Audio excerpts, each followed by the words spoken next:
Hello everyone. In this video, I am going to continue the second chapter of Krishna, the Supreme Personality of Godhead.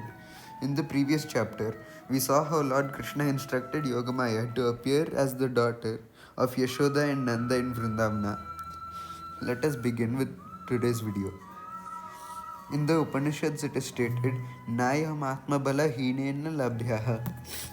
The purport is that one cannot attain the supreme platform of self-realization without being sufficiently favored by Balrama. Bala does not mean physical strength. No one can attain spiritual perfection by physical strength. One must have the spiritual strength which is infused by Balrama or Sankarshna. Ananta or Shesha is the source of the power which sustains all the planets in their different positions. Materially, this sustaining power is known as the law of gravitation, but actually it is a display of the potency of Sankarshna. Balrama or Sankarshna is the source of spiritual power and or the original spiritual master. Therefore, Lord Nityananda Prabhu, who is also the incarnation of Balrama, is the original spiritual master, and the spiritual master is the representative of Balrama, the form of the Supreme Personality of Godhead, who supplies spiritual strength. In the Chaitanya Charitamrita, it is confirmed that the spiritual master is the manifestation of the mercy of Krishna. Thus ordered by the Supreme Personality of Godhead, Yogamaya circumambulated the Lord and then appeared within this material world according to his order.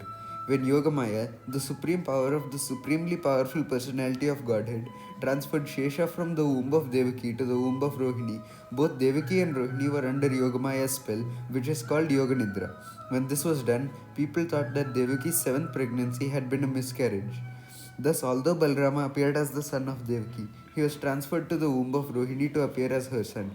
After this arrangement, the Supreme Personality of Godhead Krishna, who is always ready to protect his unalloyed devotees, entered within the mind of Vasudeva as the Lord of the whole creation with full inconceivable potencies. It is understood in this connection that Lord Krishna first of all situated himself in the unalloyed heart of Vasudeva and was then transferred to the heart of Devaki. He was not put into the womb of Devaki by seminal discharge. The Supreme Personality of Godhead, by his inconceivable potency, can appear in any way. It is not necessary for him to appear in the ordinary way by seminal injection into the womb of a woman. When Vasudeva was sustaining the form of the Supreme Personality of Godhead within his heart, he appeared just like the glowing sun, whose shining rays are always unbearable and scorching to the common man. The form of the Lord situated in the pure unalloyed heart of Vasudeva is not different from the original form of Krishna. The appearance of the form of Krishna anywhere and specifically within the heart is called Dhamma. Dhamma refers not only to Krishna's form but also his name, his qualities, and his paraphernalia. Everything becomes manifest simultaneously. Thus, the eternal form of the Supreme Personality of Godhead with full potencies was transferred from the mind of Vasudeva to the mind of Devaki as the setting sun's rays are transferred to the full moon rising in the east. Krishna, the Supreme Personality of Godhead, thus entered the body of Devaki from the body of Vasudeva without being subject to any of the conditions of an ordinary living entity.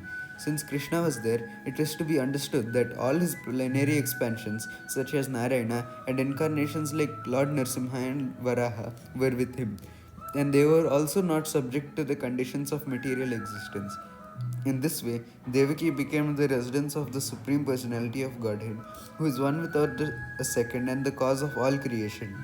Devaki became the residence of the Absolute Truth, but because she was confined within the house of Kamsa, she looked just like a suppressed fire or a misused education. When fire is kept in a jug, the illuminating rays of the fire cannot be very much appreciated. Similarly, misused knowledge, which does not benefit the people in general, is not very much appreciated. So Devaki was kept within the prison walls of Kamsa's palace, so no one could see her transcendental beauty, which resulted in from her conceiving the Supreme Personality of Godhead. Thank you for watching, and I will continue this chapter in the next video.